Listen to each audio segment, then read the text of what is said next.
Good afternoon. The winds are howling outside as a front moves through. It's going to get cold again, but only for a day or so. Tomorrow is Leap Day, the one extra day we get every 4 years to sync our calendar with our rotation around the sun. This week we finished the book of Leviticus in our 1 Year Chronological Bible challenge. If you read all the way through it, congratulations, you made it. The Bible Project has short videos that walk through their summary poster for each book of the Bible. I'm including a link to the video for Leviticus in the description. As the guys from the Bible Project note in their video, Leviticus is a weird book full of instructions on animal sacrifice and purity laws for keeping kosher that are foreign to us. They point out, however, that in the book, God graciously provides a way for people to live in his presence. God is completely holy, set apart, unique as the source of life and goodness, purity and justice. Israel was unjust and sinful and could not enter God's presence without being destroyed. So God gave people 3 ways to be reconciled to him: rituals, priests, and purity laws. These things enabled the Israelites to know when they were able to be close to God and when they were not. As we talked about last week, the first 15 chapters dealt with ritual sacrifices to say thank you and I'm sorry to God, the ordination of priests, and kosher purity laws that reminded the people that God's holiness affects every part of life. Each of those sections are mirrored in the second half of the book. First, there are moral purity laws, including care for the poor, sexual integrity, and social justice. The qualifications for priests are listed. They were to live out the highest level of moral integrity and ritual holiness. Then the book describes 7 ritual feasts, like Passover and Tabernacles, that were to remind the Israelites each year of different parts of their story and how God provided for them and went with them all along the way. The people were to respond to God's gracious deliverance, protection, and provision by showing the same grace to others and living a holy life. They were to provide for the needs of foreigners living in their land because they were once foreigners as well.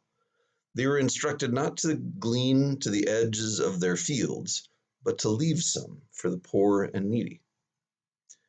What are the edges of our fields today?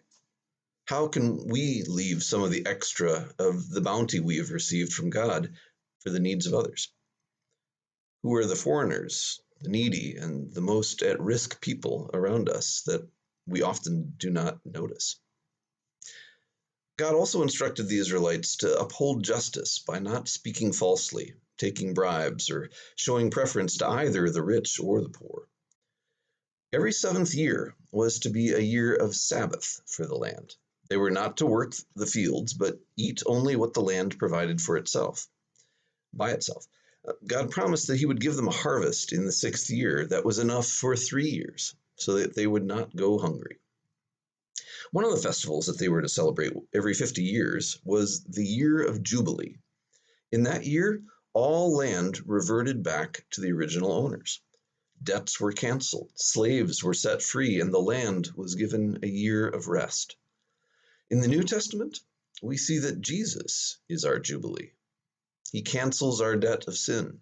He sets us free, and he will bring the new creation, the renewal of all things. God wanted the Israelites to live differently than the nations around them, showing more grace and love toward each other and their neighbors.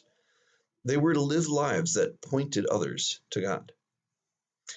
I wonder if we Christians blend in too much to the society around us today.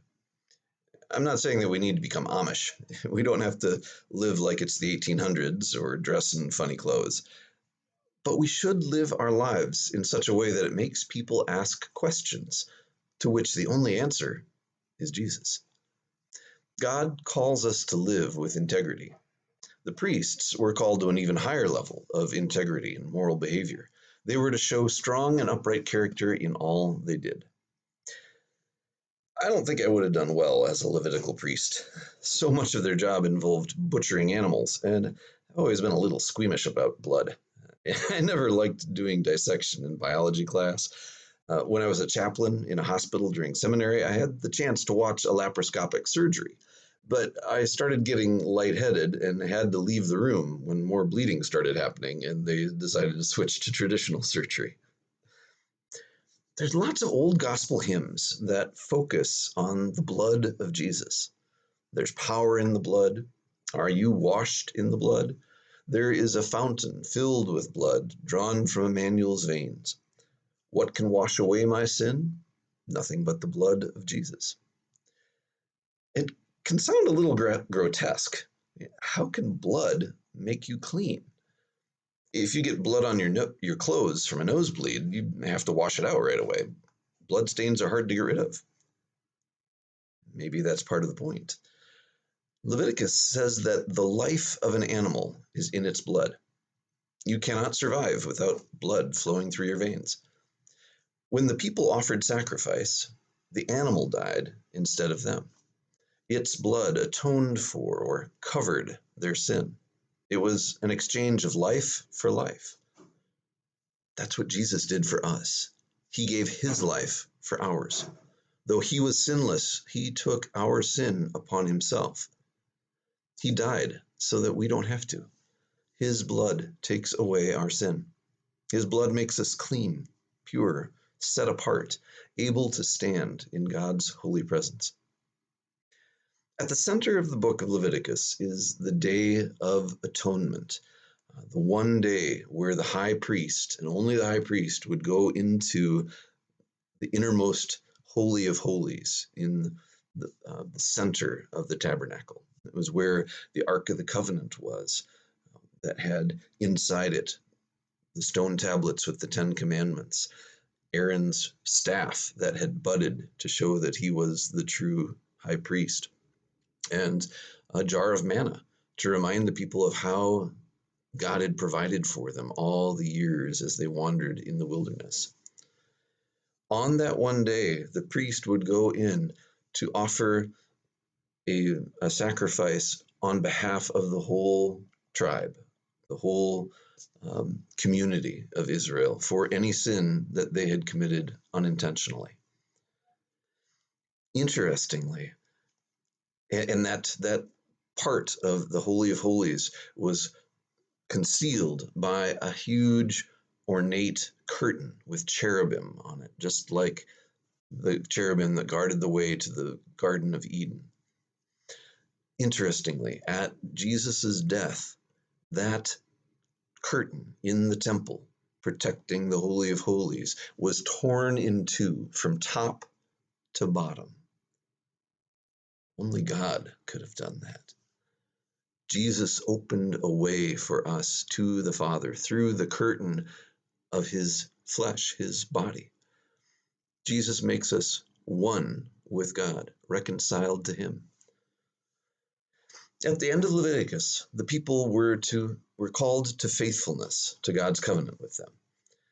We've been talking about covenants in our the covenants that God made with his people all the way through the book, all the way through our sermon series on Sunday mornings. This weekend, we're going to talk about the covenant that God made with his people at Mount Sinai. God made promises of how he would continue to provide for them and protect them if they were faithful.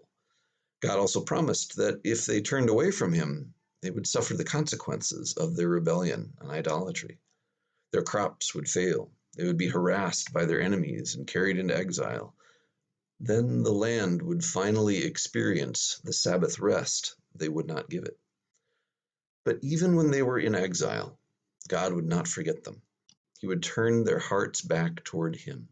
He would be faithful to the covenant he made with Abraham and Isaac. He would rescue them and bring them home. God is faithful to us as well, as inheritors of the promises given to Abraham and the people of Israel. We have so much to be grateful for, especially for Jesus, who fulfills all the law on our behalf and brings us into God's presence. The last few days, we've started reading the book of Numbers. The title makes it sound like it might be as interesting as reading a math textbook, but there are actually a lot of dramatic stories that take place throughout this book. In the description of this video, I'm including a link to the Bible Project video for their poster of Numbers, which in the Hebrew Bible is called Into the Wilderness. The book starts out with God telling Moses to take a census of all the Israelites while they were still camped at Mount Sinai. The people were given their marching orders. Everything was to be well organized as they got ready to set out into the wilderness toward the promised land. Moses gave the people additional instructions about how they were to live together and honor God. Over the next 2 weeks, we'll follow the Israelites on their journey toward the promised land and then their 40 years of wandering in the wilderness after they refused to go in, not trusting God. I invite you to join us tonight in the school gym for a meal at 6 o'clock and Lenten worship at 7. Our Christ on Trial drama will feature a woman healed by Jesus. On Sunday, worship is at 8:30 and 11 o'clock, with Sunday school and our adult class on Genesis at 9:45. See you there in person or online. Have a great week.